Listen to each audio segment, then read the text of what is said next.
Bem-vindos ao canal Sejam Santos, onde vamos explorar a vida e as obras dos santos mais inspiradores da história da Igreja Católica.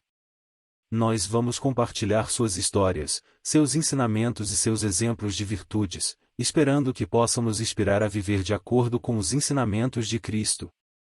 Então, se você quer aprender mais sobre esses santos e descobrir como suas vidas podem ser caminhos que nos levam a Jesus Cristo para nós hoje, inscreva-se no nosso canal e deixe o seu like. Inscreva-se hoje mesmo, divulgue nosso canal a seus amigos e comunidades e nos ajude o nosso canal para que possamos alcançar mais pessoas na divulgação a conhecer mais a vida dos santos. Onde a santidade é uma jornada diária.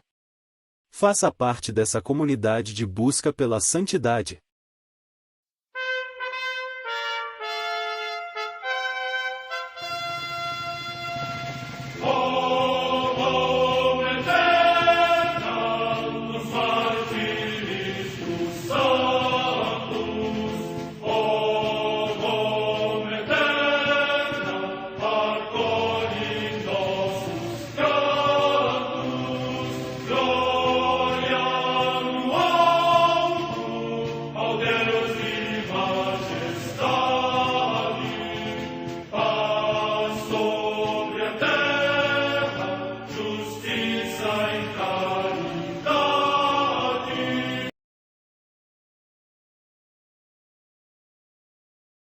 Ler a vida dos santos desperta em nós o desejo de seguir a Cristo.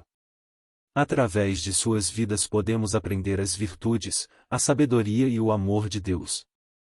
Cada santo nos oferece um modelo de vida a ser imitado, como diz São Paulo na carta aos Hebreus, capítulo 12, versículo 1. Estamos rodeados por uma nuvem de testemunhas. A Igreja foi fundada por nosso Senhor Jesus Cristo não apenas como uma instituição, mas uma autêntica família.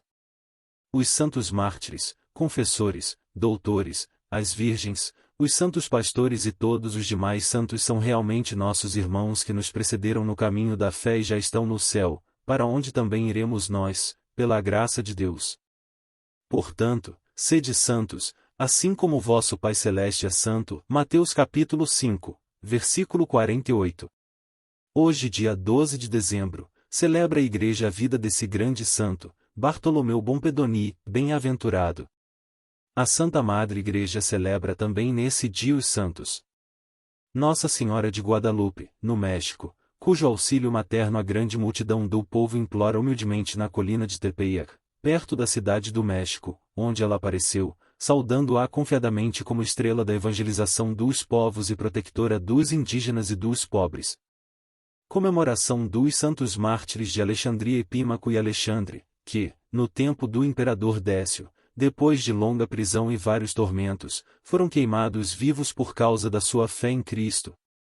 Com eles sofreram o martírio as santas Amonária, Virgem, Mercúria, Dionísia e outras, temendo o juiz sentir-se vencido pela coragem das mulheres e receando que, embora usasse contra elas os mais inauditos suplícios, não conseguisse vencer a sua constância, ordenou que fossem imediatamente degoladas.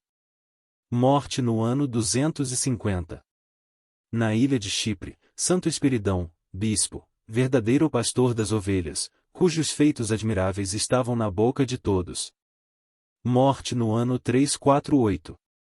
Em Clonard, na Ibérnia, Eccho, Irlanda, São Finiano, abade, que fundou muitos mosteiros e foi pai e mestre de uma grande multidão de monges. Morte no ano 549. Em Quimper, na Bretanha Menor, na Audier, na França, São Corentino, venerado como primeiro bispo desta cidade. Morte no século VII. Em Les Dorades, no território de Limoges, na Aquitânia, atualmente também na França, Santo Israel, presbítero e cônego regrante, que prestou grande ajuda ao bispo na pregação da palavra de Deus. Morte no ano 1014. Em Neumünster, na região do Holstein, na Alemanha, o dia natal de São Vicelino, bispo de Oldenburg, que se dedicou totalmente à evangelização dos eslavos. Morte no ano 1154.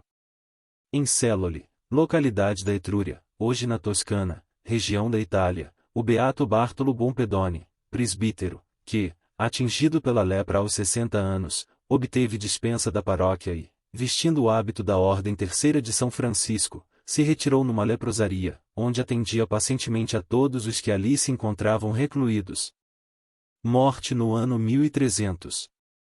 Em Bastia, perto de Assis, na Úmbria, região da Itália, o beato Conrado de Ófida, presbítero da Ordem dos Menores, que amou e buscou a humildade e a primitiva pobreza da Ordem. Morte no ano 1306. Em Nápoles, na Campânia, também região da Itália, a comemoração do beato Tiago Capoxi, bispo, que, sendo eremita de Santo Agostinho, foi chamado a dirigir a igreja de Benevento e depois a de Nápoles, iluminando-as com a sua sabedoria, doutrina e prudência. Morte no ano 1308. Em Hue, no Anon, hoje no Vietnã, São Simão Phan Oa, mártir, que, sendo médico e pai de família, insigne pela caridade para com os pobres, foi aprisionado no tempo do imperador Minh Mang por ter dado hospedagem aos missionários, e depois de sofrer longo tempo de cativeiro e frequentes flagelações, finalmente degolado consumou o seu martírio. Morte no ano 1840. Perto de Cracóvia, na Polônia, o beato Pio Bartosik, presbítero da Ordem dos Frades Menores Conventuais e mártir, que, durante a ocupação militar da Polônia por um regime estrangeiro hostil a Deus, desfalecido pelas torturas no campo de concentração de Auschwitz, consumou o seu martírio por Cristo. Morte no ano 1941. Bartolomeu Pompedoni, bem-aventurado. Os condes João e Justina Pompedoni viviam muito felizes no seu castelo em São Gimignano, na bela região italiana da Toscana.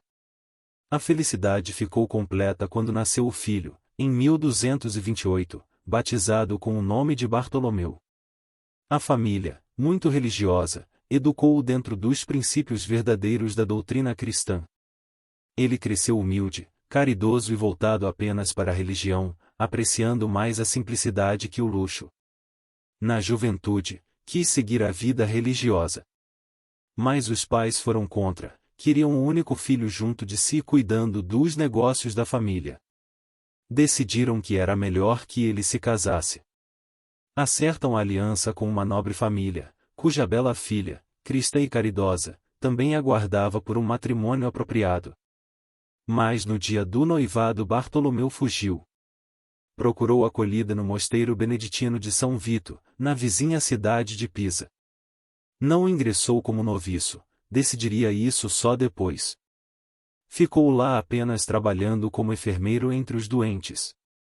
Certa noite, que ele próprio não soube explicar se teve um sonho ou uma visão, Jesus ressuscitado lhe apareceu, com o corpo cheio de chagas, e disse: para fazer a minha vontade, não devereis tornar-te um monge, devereis, ao invés, viver no sofrimento por 20 anos. Bartolomeu, ouvindo o recado, deixou o mosteiro e a cidade, indo para outra região, Volterra, onde ingressou na Ordem Terceira Franciscana. Aos 30 anos de idade, o bispo de Volterra ordenou o sacerdote e enviou-o como capelão de um pequeno povoado e, depois, pároco de outro. Nas duas missões, distinguiu-se pelo zelo apostólico. Foram 20 anos dedicados à caridade aos pobres, de amor ao próximo e de palavras reconciliadoras.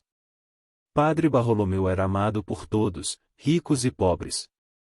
Com pouco mais de 50 anos de idade, consternou os fiéis ao comunicar que havia contraído a lepra.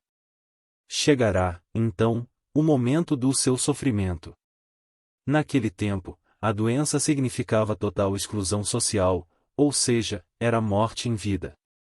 Pediu ao seu bispo, que concordou, e se retirou como reitor do leprosário de Celole, na mesma região. Foi então que Bartolomeu, agora isolado, ganhou fama e notoriedade. A serenidade e santidade da sua figura causavam admiração na população de toda a Itália. A paciência e a capacidade de suportar o seu sofrimento, aliviando e confortando seus companheiros de infortúnio, eram realmente dignas de um irmão franciscano. Comparado ao personagem bíblico leproso e mesmo assim agradecido a Deus, passou a ser chamado de o Jó da Toscana. Recebia devotos de todos os lugares que iam à sua procura em busca de conselho.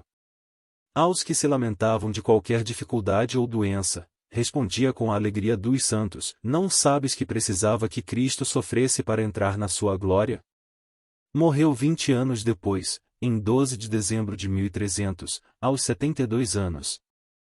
Seu túmulo, na igreja de Santo Agostinho, em São Gimignano, Toscana, ainda hoje é um lugar de milagres e graças atribuídos à sua intercessão, sobretudo pelos doentes de hanseníase, a popular lepra. O culto nessa data foi aprovado em 1498, quando a santa se declarou bem-aventurado Bartolomeu Bompedoni. Bartolomeu Bompedoni, rogai por nós.